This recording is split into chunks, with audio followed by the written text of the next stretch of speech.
Hello viewers, welcome to Ramu சமையல். இன்றைக்கி நம்ம சமையலில் பார்க்க போகிறது ஒரு ஈவினிங் ஸ்நாக்ஸ் ரெசிபி தான் நம்ம பார்க்க போகிறோம். பனானா ரவா அப்பம். இங்கே பாருங்கள் வியூவர்ஸ், இன்றைக்கி நம்ம வீடியோவில் பார்க்க போகிறது ஒரு 4 வாழைப்பழமும் 1 கப்பு ரவையும் வச்சு தான் ஒரு ஈவினிங் ஸ்நாக்ஸ் இப்போ ரெடி பண்ண போகிறோம். இது வந்து பனானா ரவா அப்பம்னு நம்ம சொல்லலாம். இதுக்கு நான் 4 வாழைப்பழம் எடுத்திருக்கேன். நல்லா ஒரு கனிஞ்ச வாழைப்பழமாக எடுத்துக்கோங்க.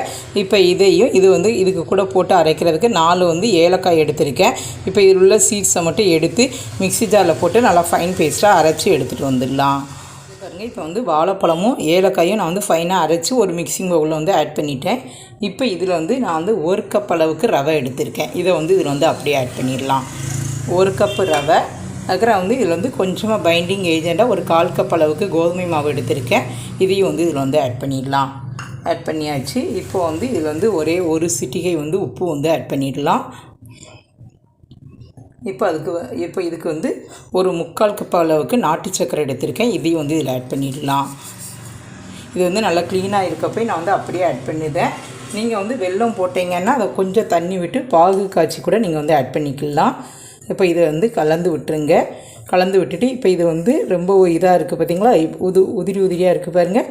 இப்போ இது நல்லா ஒன்று போல் கலந்து வர்றதுக்கு நான் காய்ச்சி ஆற வச்ச பால் எடுத்திருக்கேன். ஒரு 50 ml அளவுக்கு எடுத்திருக்கேன். இப்போ அதை இது கூட ஆட் பண்ணிடலாம். இந்த பால் காய்ச்சி ஆறின பால் தான். இதை அப்படியே இதில் ஆட் பண்ணிடலாம். ஆட் பண்ணியாச்சு. இப்போ இதை நல்லா மிக்ஸ் பண்ணி விட்டுட்டு நம்ம கண்டிப்பாக ரவை சேர்த்துருக்கிறதுனால இதை ஒரு 15லேருந்து 20 மினிட்ஸ் வரை ஊற வைக்கணும். எந்தளவுக்கு அதிகமான டைம் ஊற வைக்கணுமோ அந்தளவுக்கு இந்த அப்பம் ரொம்ப சாஃப்டாக நல்லா இருக்கும். இப்போ இதை நல்லா மிக்ஸ் பண்ணி விட்டுருங்க. இந்த நாட்டு சக்கரை எல்லாமே நமக்கு ஃபைனாக உருகி நமக்கு கிடச்சிரும். அதனால் ஒரு 15லேருந்து ஒரு 20 மினிட்ஸ் வரை ஊற வச்சு எடுத்துக்கலாம். இங்கே பாருங்கள், இன்னும் கொஞ்சம் நமக்கு பால் தேவைப்படும். அதையும் இதில் ஆட் பண்ணிடலாம். ஆட் பண்ணிவிட்டு நம்ம கொஞ்சம் லிக்விடான கன்சிஸ்டன்சி இருந்தால் போதும். பாருங்கள் வியூஸ், நான் ஸ்டவ் ஆன் பண்ணி ஒரு பேனை நான் ஸ்டவ்வில் வச்சுருக்கேன். இப்போ இதில் ஒரு 2 டீஸ்பூன் அளவுக்கு நெய் ஆட் பண்ணிக்கலாம். இப்போ இதில் நான் கொஞ்சம் தேங்காய் எடுத்திருக்கேன். சின்ன சின்ன பீசஸாக கட் பண்ணி எடுத்திருக்கேன். அதை போட்டு பொன்னிறமாக நம்ம வறுத்து எடுத்துக்கிடணும். இதுக்கு மெயின் இதுதான். இது நல்லா க்ரன்ச்சியாக இருக்கும் சாப்பிட்றதுக்கு. அதனால் நான் 1 கப் அளவுக்கு தேங்காய் சின்ன சின்ன பீஸாக கட் பண்ணி எடுத்திருக்கேன். இப்போ இது நல்லா பொன்னிறமாக வரக்கூடிய அளவுக்கு நல்லா வறுத்துக்கிடணும். இது நம்ம அப்பம் போட்டு சாப்பிடும்போது ரொம்ப டேஸ்ட்டாக இருக்கும். இப்போ இது நல்ல கலர் சேஞ்ச் ஆகக்கூடிய அளவுக்கு இதை வறுத்துக்கலாம். தேங்காய் இந்த அளவுக்கு வறுபட்டால் போதும். இப்போ ஒரு 15 முந்திரி பருப்பு எடுத்து இதையும் பொடிசாக கட் பண்ணி வச்சுருக்கேன். இதையும் இதில் வறுத்துக்கலாம். இது கொஞ்சம் கலர் சேஞ்ச் ஆகக்கூடிய அளவுக்கு வறுத்துக்கிடணும். இது ரெண்டையுமே அந்த நம்ம பேட்டர் நம்ம மிக்ஸ் பண்ணி வச்சுருக்கோம் பாருங்கள், அதில் தான் இதை நம்ம ஆட் பண்ண போகிறோம். அதனால் இது ரெண்டுமே ஒன்றாவே நம்ம ஃப்ரை பண்ணிக்கலாம். ஃபஸ்ட்டு கொஞ்சம் தேங்காவை போட்டு ஃப்ரை பண்ணிவிட்டு அதுக்கப்புறம் இந்த முந்திரி பருப்பு ஆட் பண்ணிங்கன்னா கரெக்டாக இருக்கும். இங்கே பாருங்கள், இது இந்த அளவுக்கு வறுபட்டாலே போதும். இப்போ நம்ம ஸ்டவ்வை ஆஃப் பண்ணிவிட்டு இதை ஒரு பவுலுக்கு நம்ம ட்ரான்ஸ்ஃபர் பண்ணிடலாம். இங்கே பாருங்கள் வியூவர்ஸ், நான் கரெக்டாக ஒரு 20லேருந்து 30 மினிட்ஸ் வரை இதை ஊற வச்சேன். நம்ம ஊற்றின பால் எல்லாம் நல்லா அப்சர்வ் பண்ணிக்கிட்டு இந்த ரவையெல்லாம் நல்லா ஊறி போய் இருக்குது பாருங்கள். இப்போ இது நல்லா திக்கான கன்சிஸ்டன்சியாக இருக்குது. இப்போ நம்ம நெய்யில் வறுத்து வச்ச அந்த முந்திரி பருப்பும் தேங்காயும் இருக்குது பாருங்கள், அதை இது கூட ஆட் பண்ணிடலாம். இது தேங்காய் பூத்திருவி போடனாலும் போட்டுக்கலாம். அது உங்களோட விருப்பம்தான். நான் இன்னும் கொஞ்சம் எடுத்து வச்சுருக்கேன். இது கார்னிஷ்காக மேலே கொஞ்சம் தூவ போகிறேன். இப்போ இது அப்படியே ஒரு ஓரமாக இருக்கட்டும். இப்போ இதில் இன்னும் கொஞ்சமாக பால் ஆட் பண்ணிக்கலாம். நம்ம தோசை மாவை விட கொஞ்சம் திக்கான கன்சிஸ்டன்சி இருக்கிற அளவுக்கு பார்த்துக்கிடணும். இப்போ இதையும் நல்லா மிக்ஸ் பண்ணி விட்டுருங்க. மிக்ஸ் பண்ணி விட்டுட்டு நமக்கு எந்த பதத்துக்கு வேணுமோ அந்தளவுக்கு பால் விட்டு நீங்கள் மிக்ஸ் பண்ணிக்கிடணும்.